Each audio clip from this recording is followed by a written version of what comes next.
Hey everyone, welcome back to my channel. In today's video, I want to go through SPACs, which are special purpose acquisition companies. Now, what I'm about to explain in this video, as little as minutes about SPACs, has actually helped me avoid investing in a lot of these hypey, very popular stocks that they rage for the last 2 years. So in today's video, I'm going to go through what is a SPAC?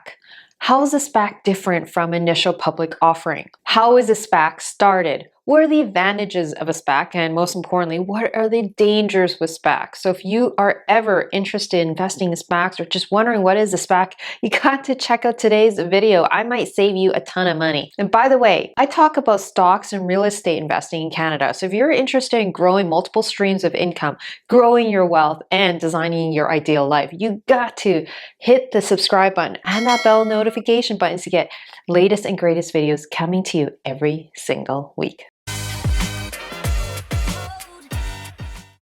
So what is a SPAC and how is it started? Okay, a SPAC is a special purpose acquisition company. A SPAC is started by a sponsor. A sponsor is the person that actually has money. And what they do is they go and form a company. Now the company has no revenue, has no assets, nothing.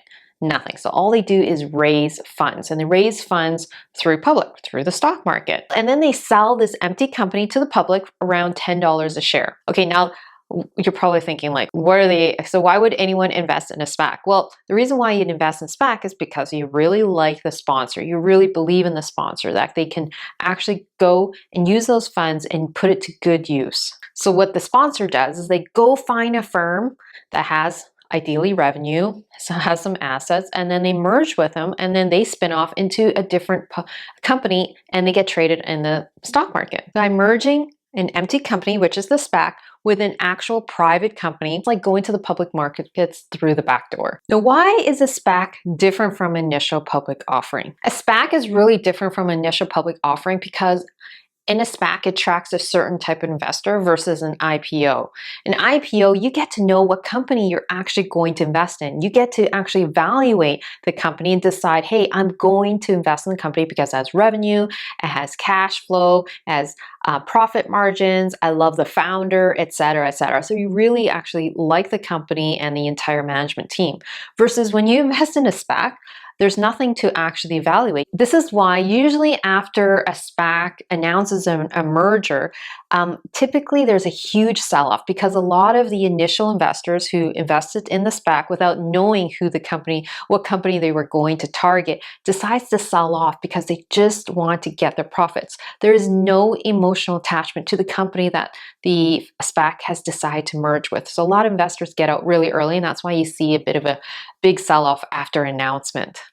So what are the advantages of a SPAC then? Chamath, who's a very famous billionaire and used to work for Facebook, is responsible for a lot of popular SPACs, being Virgin Galactic being one of them. And he says, in his words, is this a way for regular investors to get into the company before initial public offering. So it's a way of like a non-elitist way to get into early stage companies. Now, although SPACs do offer an opportunity for investors like you and me to get in the back door, which is like a non-elitist way to get into these companies that otherwise would have never been brought to the public markets.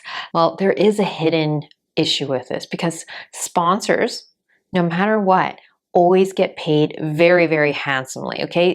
All they need to do as a sponsor is just bring a company, merge with it, and they get paid out. They usually get paid out 20% of the shares of the new companies. The more funds that they raise, the more publicity that they raise with this merger, the bigger the payout. Okay, I think the best way to explain this is through an example. So typically a SPAC issues shares at $10 a share, okay? And then they raise cash, they're an empty shell company, they merge with a company, and then boom, the sponsor gets paid out. And what's left is that they found in the study, after $10 a share, they found there was only $6.67 of cash left in each share after the merger, which just shows how much money is getting paid out to this sponsor. Okay, I'm not saying all that money is getting paid out to sponsor, but a huge proportion of the money is getting paid out to the sponsor, which is probably why it's been super popular in the last few years, and you got a lot of celebrities backing these SPACs because there's a huge payout. So one of the common questions that I see is this SPAC risk-free? And this is where there's a ton of danger in investing in SPACs. See, a lot of people think a SPAC is risk-free. And let me explain this. See, when you go buy a SPAC, you buy it at $10 a share, and it's really just empty shell company. You're really relying on management to go find that unicorn, that beautiful private firm that's making revenue, has a product, ton of sales, and then they merge with it, and you think as an investor, you get a huge payout. If the sponsor can't find a company to merge with and within 2 years, well, you technically can get your money back because they didn't merge. They're an empty shell company. They didn't merge with a unicorn company, and then that's it. You get your money back. So it seems like it's a no-lose situation, right? But the problem with that thinking is, okay, it's in the sponsor's best interest is to find a merger. They're going to like adamantly go find a target company and take over and merge with them, and then they get paid out.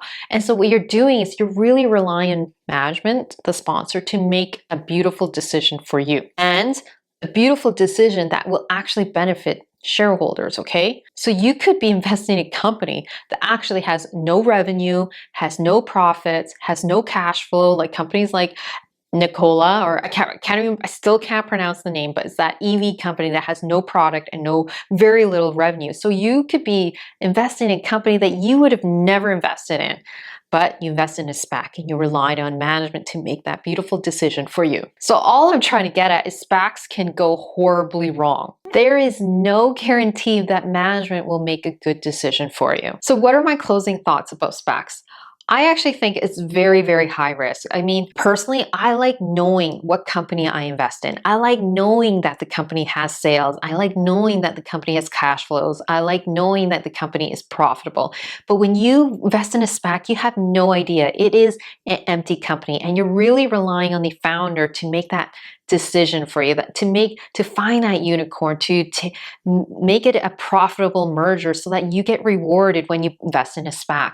But honestly, how many times has there been SPACs where they've merged with a company and it turns out that the company that they merged with has no product, has no cash flow, has no sales, like Nikola.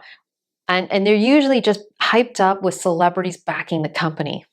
So bottom line, if you do invest in a SPAC because you really trust management, you really trust the sponsor's acquisition and decision-making process and their track record with merging with different companies, I think in the end, you just gotta be super careful, because if they decide to merge with a company that has very little revenue, that has very little sales, that doesn't even have a product, well, you're more likely than not to lose a ton of money. Did you learn a bit more about SPACs? Then please help a Canadian YouTuber out. Smash that like button. I'm curious, have any of you ever invested in a SPAC, and what was the outcome? Comment below. I'll see you in the next video.